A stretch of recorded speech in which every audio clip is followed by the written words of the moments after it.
Hello friends, welcome to the Hindu editorial analysis. Today we will discuss editorial published in the Hindu newspaper. तो आज हम 22 नवंबर 2023 का अखबार देख रहे हैं। इसमें काफ़ी ज़्यादा इम्पॉर्टेंट आर्टिकल है क्लाइमेट चेंज और ग्लोबल वार्मिंग से रिलेटेड। जैसा कि हम जान रहे हैं कि UNFCCC के जो है मीटिंग होने वाली है जल्द ही दुबई में, इस वजह से ये आर्टिकल थोड़ा सा हमारे लिए इम्पॉर्टेंट हो जाता है। और वैसे भी यूपीएससी का जो सिविल सर्विस एग्जामिनेशन है उसके जीएस पेपर 3 के इन्वायरमेंट सेक्शन से और प्रीलिम्स के पेपर फर्स्ट के इन्वायरमेंट सेक्शन से ये टॉपिक रिलेटेड है।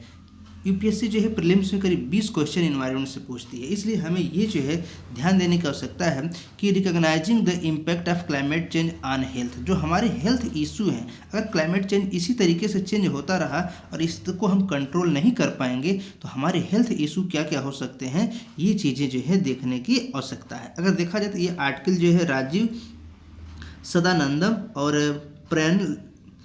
प्रेरण लाल ने लिखा है। और देखा जाए तो ये आर्टिकल जो है काफ़ी ज़्यादा रिलेवेंट हो जाता है। रिलेवेंट होने के पीछे का कारण क्या है, तो एक्चुअल में हम जानते हैं कि 28th conference of the party to the United Nation Framework Convention on Climate Change COP28, जिसको हम जो है UNFCCC United Nation Framework Convention और क्लाइमेट चेंज कहते हैं, इसका 28वां जो है कॉन्फ्रेंस होने वाला है। और इसमें हम ये चेक करेंगे कि जो हमारे क्लाइमेट चेंज है उसका इफेक्ट हमारे पूरे देश के लोगों के हेल्थ पर क्या पड़ रहा है। अगर देखा जाए तो भारत की हेल्थ सिस्टम इनएडिक्वेट है, यानी पर्याप्त नहीं हमारे पॉपुलेशन के हिसाब से।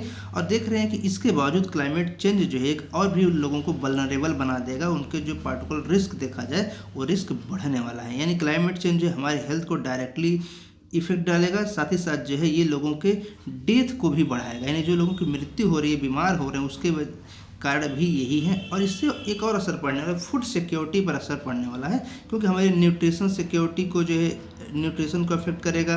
हमारी वर्किंग आवर लोगों का है, कार्य करने की क्षमता जो है घट जाती है। और क्लाइमेट की वजह से क्या होता है, बहुत सारे स्ट्रेस भी लोगों के मेंटल स्ट्रेस क्रिएट हो जाते हैं। जैसा कि बता दें पूरे वर्ल्ड में देखा जाए तो जैसे हम देखते हैं प्राइम मिनिस्टर हमेशा ग्लोबल नॉर्थ ग्लोबल साउथ की बात करते हैं। ग्लोबल नॉर्थ है क्या, ये डेवलप्ड कंट्री का ग्रुप है। डेवलप्ड कंट्री में ये लोगों का टेम्परेचर कम है, ये यूरोप है, अमेरिका, कनाडा, ये वाले पार्ट आते हैं। और दुनिया में देखा गया है जितने डेवलप्ड कंट्री हैं सभी के जो है ठंडे प्रदेश में हैं। केवल सिंगापुर और इजराइल ऐसे देश हैं जो कि गर्म प्रदेश में हैं, अदरवाइज सभी जो है कोल्ड कंट्री हैं और वहीं पर ये डेवलप्ड है। जैसा कि हमने कहा क्लाइमेट चेंज जब असर करेगा तो वर्किंग आवर लोगों की घटेगी, जैसा कि हम इससे पहले आर्टिकल में डिस्कस किए हैं 21 तारीख के आर्टिकल में, कि नारायण मूर्ति कहते हैं कि भारतीय युवाओं को 70 घंटे काम करना चाहिए, लेकिन जब क्लाइमेट का इफेक्ट पड़ेगा तो व्यक्ति थक जाएगा आसानी से, जल्दी से, और उसको काम करने की क्षमता घट जाएगी। इसलिए भी हमारे लिए आवश्यक हो जाता है कि हम एक एस्टीमेट लगाएं। जैसा कि एक एस्टीमेट लगाया गया है कि अगर पूरे ग्लोबल टेम्परेचर की बात की जाए तो अगर ये 2 डिग्री सेल्सियस राइज हो जाता है तो पूरे भारत के देखा जाए तो बहुत सारे ऐसे हिस्से ऐसे हैं जो अनहैबिटेबल हो जाएंगे, जो निवास करने योग्य रहेंगे ही नहीं। जैसा कि देखा जाए पेरिस एग्रीमेंट हमने किया 2015 में, उसमें जो है 17 जो है टारगेट गोल रखे गए, फिर 169 जो है टारगेट भी रखे गए थे, जिसमें बहुत बड़ा पार्ट था। उसके बाद जो हम जानते हैं 2015 में ही पेरिस एग्रीमेंट आता है और वहाँ पर ये कहा गया कि 1.5 डिग्री सेल्सियस को जो है हमें मेंटेन करना है। तो पेरिस एग्रीमेंट और सस्टेनेबल डेवलपमेंट गोल और ये जो है मिल करके हम देखते हैं कोई बहुत बड़ा अचीवमेंट अब तक नहीं पा सके, यानी ये फेल रहे हैं। 2023 में देखा गया है कि जो टेम्परेचर है ये पूरी हिस्ट्री में रिकॉर्डेड टेम्परेचर तक पहुँची, यानी जो हमारे हीट वेव है उसका इम्पैक्ट बहुत तेज पड़ रहा है। और क्लाइमेट की वजह से जो कुछ ऐसी इमरजेंसी आ रही हैं, कुछ ऐसी एक्सट्रीम सिचुएशन पैदा हो रहे हैं, जैसे एक्सट्रीम हीटिंग हो रही है, साइक्लोन, फ्लड के जो है चांसेस बढ़ गए हैं। और जो अगर देखा जाए जो इंक्रीजिंग रेगुलरिटी देखा जाए उनकी वो भी बढ़ गई, यानी साइक्लोन तो आ ही रहे हैं, उनकी वो भी बढ़ गए हैं, इंटेंसिटी और उनकी टाइमिंग नंबर ऑफ टाइम्स भी बढ़ गए हैं। इससे क्या होगा, सबसे बड़ा असर पड़ेगा फूड सिक्योरिटी और साथ साथ लाइवलीहुड पर, लोगों का रोजगार छीन जाएगा। और जब ये तूफान, बाढ़, एक्सट्रीम हीट वगैरह आते हैं तो लोगों की फसलें बर्बाद हो जाती हैं। तो पूरी तरीके से देखा जाए तो लोगों के हेल्थ चैलेंजेस बहुत बड़े होने वाले हैं, ऐसा इफेक्ट हम देख सकते हैं फ्यूचर में। डबल बर्डन, तो भारत के ऊपर देखा जाए तो डबल बर्डन है। कैसे?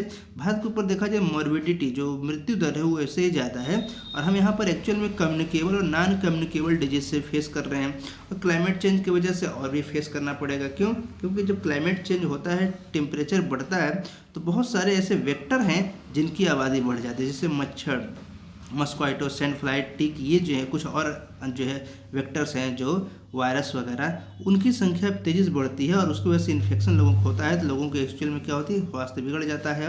और इससे क्या हो रहा है कि जो वेक्टर हैं, पैथोजन हैं, वो जहाँ पर पहले एग्जिस्ट नहीं करते थे, अब वहाँ पर भी एग्जिस्ट कर रहे हैं। यानी जिस स्थान पर कोई विशेष पैथोजन या वेक्टर नहीं दिखता था, वो भी है। जैसे मस्क्वाइटो की बात करें, मच्छरों की, तो हिमालयन स्टेट में पहले नहीं होते थे। हिमालयन स्टेट में पहले पंखे लोग नहीं लगाते थे, अब वहाँ भी पंखे लोग लगा रहे हैं। कुछ लोग तो एसी तक लगवा रहे हैं, अब वहाँ भी मच्छरों का प्रकोप दिखने लगा है। यानी देखा जाए तो जो हीट है, टेम्परेचर है, ये पूरे तरीके से जो पैथोजन ग्रुप है उसके लिए काफ़ी ज़्यादा इफेक्टिव है, उसके लिए तो बेनिफिशियल है, इसलिए जो है वो उनकी संख्या बढ़ रही है। लेकिन इससे क्या होगा, जो फूड और वाटर की अवेलेबिलिटी है वो भारत में घटेगी, न्यूट्रिशनल वैल्यू जो है घटेगा, तो जो फूड की, हेल्दी फूड की हम बात करते हैं, वो घट जाएगा, और लोग जो है बीमारियों के प्रति वल्नरेबल हो जाएंगे। इपिडेमिक्स का जो है कहर आता रहेगा। एक तरीके से हम देखते हैं, बाढ़ आती है तो बाढ़ जो है खुद एक बीमारियों का घर होता है, बीमारी लेकर के आती है। और जो वार्म पीरियड होते हैं, उस समय जो हम जानते हैं उमस होता है, उसकी वजह से क्या होता है कि जो पैथोजन्स होते हैं और एक्टिव हो जाते हैं, उनकी वजह से जो है बीमारियाँ होती हैं। जैसा कि हम देखते हैं अगस्त और सितंबर, इसलिए सितंबर के महीने में हम देखते हैं बहुत तेज उमस होती है उत्तर भारत में, तो वहाँ पर बीमारियों के चांसेस और बढ़ जाते हैं। अब आगे देखा जाए, अगर क्लाइमेट चेंज की बात देखा जाए तो नॉन कम्युनिकेबल डिजीज भी बढ़ रहे हैं, जैसे कि मेंटल हेल्थ लोगों के खराब हो रहे हैं, पुअरली मैनेज हो रहे भारत में मेंटल हेल्थ को भी आज एक जो है टैबू की तरफ देखा जाता है। इसके अलावा हीट, फिजिकल एक्सर्शन और डिहाइड्रेशन लोगों को हो रहा है, जो काम करने की क्षमता घट रही है, और इसके वजह से क्या हो रहा है, हीट की वजह से जो हीट इफेक्ट देखने में मिले, डिहाइड्रेशन हो रहा है। इसके वजह से सबसे सीधा असर पड़ा किडनी पर, यानी लोगों की किडनी ही खराब हो जा रही है, और भारत में देखा जाए तो ये अनकंट्रोल्ड डायबिटीज़ के भी कारण है। यानी जो किडनी खराब अब हो रही है, वो डायबिटीज़ की वजह से भी हो रही है, ये हीट इफेक्ट की वजह से हो रही है। लेकिन लोगों को जो फूड सिक्योरिटी गड़बड़ हो रही है, फूड हैबिट गड़बड़ हो रही है, लोगों को डायबिटीज हो जाए, किडनी खराब हो रही है। इसके अलावा जो हीट इफेक्ट है, क्लाइमेट चेंज है, डिहाइड्रेशन है, उसके वजह से किडनी खराब हो रही है। यानी एक तरीके से देखा जाए, व्यक्ति जो है किडनी भी खराब हो रही है, उसको जो क्रोनिक ऑब्स्ट्रक्टिव पल्मोनरी डिजीज भी हो रही है, यानी हार्ट अटैक भी या हार्ट से रिलेटेड भी बीमारियां हो रही हैं। उसके पीछे एयर पोल्यूशन को हम देख सकते हैं, साउंड पोल्यूशन का भी मामला है। पल्मोनरी डिजीज के रूप में देखा जाए तो ये 1.8 to 8.2% जो है हीट वेव के दौरान ही लोगों के होते हैं। यानी जो बीमारियां हैं ये बढ़ जाती हैं, जैसे गर्मी बढ़ती है लोगों के हार्ट की बीमारियां बढ़ने लगती हैं, तो हॉस्पिटलाइजेशन का खर्चा लोगों का बढ़ रहा है। कुल मिलाकर देखा जाए तो जैसे जैसे टेम्परेचर हमारा जो है 29 डिग्री सेल्सियस के ऊपर जाता है, तो 1% अगर टेम्परेचर हमारा बढ़ता है तो 8% लोग हॉस्पिटलाइज ज़्यादा हो जाते हैं। यानी अगर 29 डिग्री है तो 1%, 30 डिग्री है तो 8 से कम 9-10% लोग ज़्यादा हो जाएंगे, 31 होगा तो और ज़्यादा बढ़ जाएंगे। यानी जैसे 1 डिग्री पर 8% जो है लोगों के बढ़ रहे हैं। ये जो है काफ़ी ज़्यादा जो है 1% टेम्परेचर इंक्रीज करने पर 8% जो है लोगों को हॉस्पिटलाइज हो रहे हैं। ये बहुत ही कंसर्न का मामला है।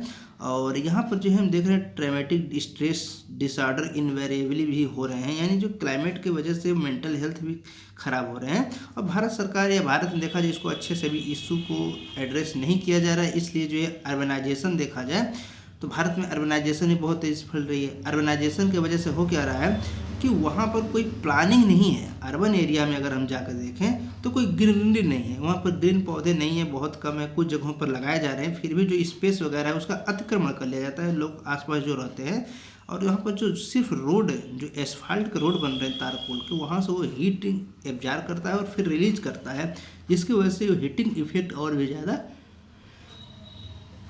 बढ़ रहे हैं। जैसे शहरों में देखा जाए जो बिल्डिंग होते हैं वो दिन के समय बहुत गर्म हो जाते हैं, और इतना गर्म हो जाते हैं कि रात में वो जब रिलीज करते हैं टेम्परेचर को, तो रात को भी शहर गर्म ही रहते हैं। यानी गांव में देखा जाए तो गांव रात में धीरे धीरे ठंडे होने लगते हैं, लेकिन शहरों में वो बढ़ा। लेकिन अभी ये बात एब्सोल्यूट ऐसा सही नहीं है, गाँव में भी जो है गर्मी बहुत ज़्यादा पड़ रही है, गाँव के भी घर की सिचुएशन कुछ ऐसी हो गई है। लेकिन हाँ, शहरों की सिचुएशन उससे ज़्यादा खराब है। देखा जाए जो हमारे रूरल एरिया हैं और जो अर्बन है एरिया है, दोनों में देखा जाए तो नाइट जो है जनरली जो है गर्म रह रहे हैं, यानी अर्बन एरिया में ज़्यादा गर्म रह रहे हैं, यानी क्लाइमेट चेंज जो है पूरी तरीके से अपने ग्रिप में ले लिया है। इससे क्या हो रहा है, जो प्राइमरी हेल्थ सिस्टम है वो भारत में उतना सही है नहीं। इससे पहले एक बार हम कुछ समय पहले आर्टिकल डिस्कस किए थे कि हमारी जो प्राइमरी हेल्थ सिस्टम है वही गड़बड़ है। और अब जो चूँकि हम जान रहे हैं अर्बन प्लानिंग सही से हो नहीं रही है, इस तरीके से हो रही है कि लोगों के पास ओपन स्पेस नहीं है, फिजिकल एक्टिविटी नहीं हो पा रही है, सुबह लोग रोड पर दौड़ना चाहें, टहलना चाहें तो वह रोड अतिक्रमण के शिकार है, हैवी जो है गाड़ियाँ चल रही है, स्पीड जो है ओवर स्पीड में गाड़ियाँ चल रही हैं, लोग एक्सीडेंट भी हो रहे हैं। इसलिए देखा जाए तो जो वर्क रिलेटेड प्रॉब्लम क्रिएट हो रही है लोगों की, और जो डिस्करेज हो रहे हैं फिजिकल एक्टिविटी करने में लोग डिस्करेज हो रहे हैं, चूँकि वर्क से रिलेटेड प्रॉब्लम है तो वर्क स्पेस पर, तो वहाँ पर भी मेंटल हेल्थ गड़बड़ा रहे हैं। और फाइनली लोगों का जो कल्चरल स्ट्रेस भी देखने को मिल रहा है, क्योंकि कल्चरल वेरिएशन भारत में है, लोग जो माइग्रेशन कर रहे हैं उनके लिए ये समस्या देखने को मिलता है। माइग्रेशन की बात की जाए तो माइग्रेशन इफेक्ट में देखा जाए तो एक्चुअल में ये जो देखा जाए क्लाइमेट चेंज का, इनके ऊपर सबसे ज़्यादा असर पड़ रहा है, क्योंकि इन्हें ही सबसे ज़्यादा हेल्थ इशू होते हैं और इन्हीं के ऊपर सबसे ज़्यादा बर्डन है। अगर देखा जाए, अगर हेल्थ इन्फॉर्मेशन की बात की जाए तो इसका कोई विशेष डाटा को गैदर करने की सरकार के पास सिस्टम नहीं है, और एक्चुअल में जो सोशियो इकोनॉमिक कंडीशन होती है सरकार उससे करने डाटा बना लेती है। लेकिन देखा जाए तो जो लोग हैं इनके पास बेटर अर्बन प्लानिंग नहीं है, ग्रीन कवर नहीं है, वाटर कंजर्वेशन नहीं हो रहे, पब्लिक हेल्थ जो इंटरवेंशन नहीं। जैसा देखा जाए भारत में बारिश होती है, सारा पानी नदियों में बह जाता है। इसके लिए अगर सरकार जो है हर गांव में, हर शहर में बड़े बड़े झील बनवा दे तो बहुत सारे पानी हम कलेक्ट कर सकते हैं। वैसे सरकार ने 75 साल होने पर जो है हर ज़िले में 75 तालाब बनाने की बात की गई है, लेकिन हमको तो नहीं लगता है कोई तालाब बनेगा। जो पुराने तालाब है उसी को जो है थोड़ा सा मिट्टी खोद करके उसको अच्छा दिखा करके पैसा ले लिया जाएगा, तो वहाँ पर कोई तालाब बनने वाला नहीं है। लेकिन अगर सरकार अच्छे से काम करे, अच्छे से बड़ी बड़ी झीलें बनवाएं, हर ज़िले में बनवाया जाए भारत के, न कि एक जो हर ज़िले में बल्कि हर गांव में बनाया जाए, जिससे कि वहाँ पर पानी को हम स्टोर कर सकें, शहरों में भी स्टोर कर सकें। Action at all level, action की बात की जाए तो ऐसा नहीं कि हमको ये केवल ग्लोबल लेवल पर एक्शन करने की ज़रूरत है या रीजनल या लोकल लेवल पर, हमें तीनों लेवल पर काम करने चाहिए। और ग्लोबल लेवल पर तो बिल्कुल ही काम नहीं हो रहे, कोई भी देश इसमें कोई काम नहीं कर रहा। सिर्फ जो है लोग मीटिंग करते हैं, मज़े से जो है जाते हैं, वहाँ पर जहाज बहुत सारे जाते हैं, और जितना लोग एनर्जी इमिशन को रोकने की बात करते हैं उससे ज़्यादा लोग जो है कार्बन इमिट करके चले आते हैं। जहाज़ों से इतना ज़्यादा खर्चा होता है। तो इस तरीके से देखते हैं जो नेशनल, स्टेट या लोकल गवर्नमेंट है उन्हें डिसाइड करने चाहिए, उन्हें एक पॉलिसी ऑप्शन बनाना चाहिए कि उस पर एक सबसे बड़ी बात है इनोवेशन, रिसर्च एंड इनोवेशन होना चाहिए कि जो हमारी पॉलिसी है, ऑप्शन है, जो प्रॉब्लम क्रिएट हो रहे हैं, जो पॉलिटिकल डिसीजन मेकिंग है, इन सब चीज़ों को हमें एक साथ लाना पड़ेगा, तभी जा करके हम इसको अच्छे से इस प्रॉब्लम को जो है टैकल कर सकते हैं। तो ये था हमारा जो है क्लाइमेट चेंज से रिलेटेड टॉपिक। इसी से रिलेटेड देखा जाए तो एक और टॉपिक है जो छोटे वाले आर्टिकल में है, ये भी क्लाइमेट चेंज में ग्लोबल वार्मिंग की बात करता है। जैसा देखा जाए अलार्मिंग काउंटडाउन, तो अलार्मिंग काउंटडाउन का जो मतलब है 2015 में, जैसा कि हमने कहा, सस्टेनेबल डेवलपमेंट गोल का जो है कॉन्सेप्ट लाया गया और कहा गया कि हम जो है 17 गोल रखे गए, इन गोल को पूरा कर लिया जाएगा तो उसमें जो है हम बहुत सारे जो है चीज़ें ऐसी हैं जो क्लाइमेट चेंज से बच सकते हैं। तो इसी बीच देखा जाए तो जो जैसा कि हमने कहा UNFCCC की मीटिंग होने वाली है COP28 की, इसलिए यूनाइटेड नेशन ने हर समय जब क्लाइमेट चेंज से रिलेटेड कोई मीटिंग होने वाली होती है तो वो क्या करते हैं, एक पेपर पब्लिश करते हैं। तो इस साल उन्होंने पब्लिश किया है, उसका टाइटल है, यूनाइटेड नेशन ने जो लेटेस्ट पेपर या रिपोर्ट पब्लिश किया है उसका नाम है ब्रोकन रिकॉर्ड। ब्रोकन रिकॉर्ड का मतलब ये है कि जो ग्रीन हाउस गैस की हम बात करते हैं, जो राइजिंग हो रही है, हमेशा बढ़ रही है, उसको एक्चुअल में हम इग्नोर कर रहे हैं। जैसा देखा जाए कि जो सीलिंग इफेक्ट, सीलिंग थी, न्यू सीलिंग बनाई गई, वो भी ब्रीच हो गया, यानी उसको हम पा ही नहीं रहे। हम अपना जो है टारगेट चेंज कर देते हैं और जो नया टारगेट बनाते हैं उसको भी अचीव नहीं कर पाते, जो कि पुराने से कम ही होता है।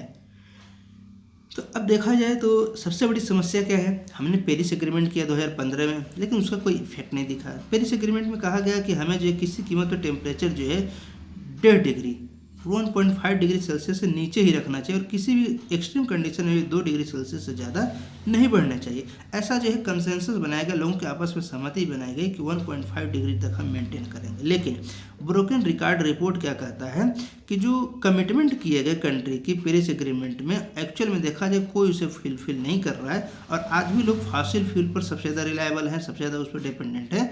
और एक्चुअल में देखा जाए तो जो 2.5 डिग्री सेल्सियस से 2.9 डिग्री सेल्सियस जो है बढ़ने की उम्मीद है इस सेंचुरी के अंत तक। यानी जो हम बात करते हैं 1.5 डिग्री तक कंट्रोल करेंगे, वहाँ रिजल्ट ये है कि 2.9 डिग्री तक ये बढ़ने वाला है। यानी जो हम बात कर रहे हैं कि जो है 2 डिग्री सेल्सियस इमिशन 2030 तक हम घटाएंगे, इसके लिए हमें 28% कट करना पड़ेगा, लेकिन ऐसा संभव हमें दिखता नहीं है। 1.5 डिग्री सेल्सियस को जो नीड अगर कट किया जाए कार्बन इमिशन में तो हमें 42% यानी 1.5 डिग्री तक हमको मेंटेन कर रहे हैं तो भी हमें 42% 42% कार्बन इमिशन को हमें कट करने पड़ेंगे, लेकिन ऐसा जो है कोई दिख नहीं रहा है। अब इसमें देखा जाए तो जैसा कि हमने कहा लोग नए टारगेट सेट कर रहे हैं, भारत ने भी सेट कर दिया है।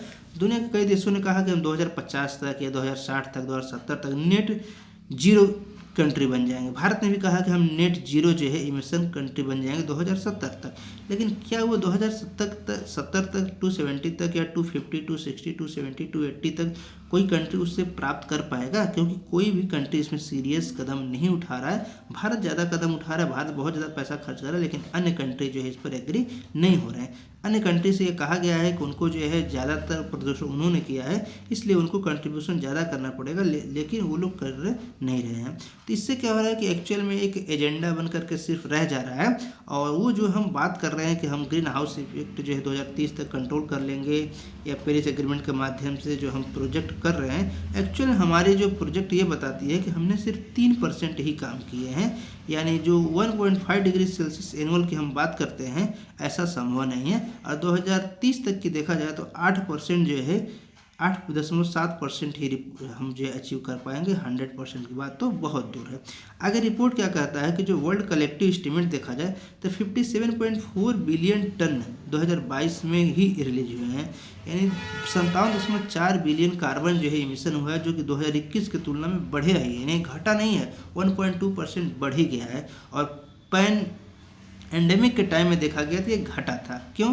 क्योंकि पैंडेमिक टाइम में मैन्युफैक्चरिंग इंडस्ट्री बंद हो गई थी, मोटर व्हीकल बंद हो गए, तो 4.7% डिक्रीज हुआ था। लेकिन जैसे ही पैंडेमिक के बाद लॉकडाउन हटा, फिर हम देखते हैं कि वो प्री एमिशन को भी क्रॉस कर गया। तो अगर देखा जाए 86 day were recorded with temperature over 1.5 degree Celsius above pre industrial level. तो ऐसा देखा गया है कि अक्टूबर के बाद, इस साल अक्टूबर में या उसके बाद देखा जाए तो 86 दिन ऐसे रहे हैं जहां पर 1.5 डिग्री सेल्सियस से ज़्यादा टेम्परेचर रिकॉर्ड किए गए। और सितंबर जो है इस साल का हॉटेस्ट मंथ रिकॉर्ड किया गया है। यानी अगर देखा जाए तो हमारी प्री इंडस्ट्रियल लेवल की जो टेम्परेचर होती है उससे भी हम 1.8 डिग्री सेल्सियस ऊपर है। प्री इंडस्ट्रियल क्या है, ये 1850 से काउंट की जाती है कि 1850 में जो इंडस्ट्री की अचानक में स्थापना होती है तो उसी से हम काउंट करेंगे। तो प्रेजेंट टाइम में देख रहे हैं उससे भी हम 1.8 डिग्री सेल्सियस ज़्यादा ही। यानी रिपोर्ट बार बार रिपीट यही कर रहा है कि हम जो है कुछ कर नहीं कर रहे हैं, और जो रिच कंट्री हैं जिनके पास पैसे है, रिसोर्स है, टेक्नोलॉजी है, वो टेक्नोलॉजी दे नहीं रहे हैं, पैसे कंट्रीब्यूट नहीं कर रहे हैं। इस वजह से जो हमारा कमिटमेंट है वो फुलफिल होता हुआ नहीं दिख रहा है। नेक्स्ट आर्टिकल देखा जाए तो पैरोकियल लॉ में देखा जाए तो एक्चुअली हम जानते हैं हरियाणा ने एक ऐसा कानून बनाया था कि 75% जो है रिजर्वेशन प्राइवेट सेक्टर की जो जॉब है उसे 75% रिजर्व कर दिया गया था लोकल के लिए। लेकिन Punjab and Haryana high court ने क्या कहा, ऐसा सही नहीं है, ये जो है कॉन्स्टिट्यूशनल राइट के खिलाफ है। इसमें कहा गया था कि जो भी नौकरियां हैं 30,000 या उससे कम सैलरी वाली 75% जो है नौकरियां केवल हरियाणा के बच्चों को मिलनी चाहिए, प्राइवेट सेक्टर की नौकरी। लेकिन इससे क्या हो, प्राइवेट सेक्टर वाले ही कोर्ट चले गए। उनका मानना था कि हमारे पास स्किल्ड युवा नहीं मिलेंगे और इसके अलावा तो इससे समस्या होगी। कोर्ट ने क्या पाया? कोर्ट ने ये पाया कि एक्चुअल में देखा जाए ये जो एक्ट बनाया गया है, जो गारंटी देता है कि जो 75% रिजर्वेशन रहेगा, वो क्या कर रहा है? एक्चुअल में कॉन्स्टिट्यूशन का वायलेशन कर रहा है। कॉन्स्टिट्यूशन का आर्टिकल 14 और आर्टिकल 19। आर्टिकल 19 क्या कहता है? किसी व्यक्ति को पूरे देश में भ्रमण करने का अधिकार है, अपने राइट टू एक्सप्रेस अपनी बात रखने का अधिकार है, साथ ही उसको रोजगार करने का भी अवसर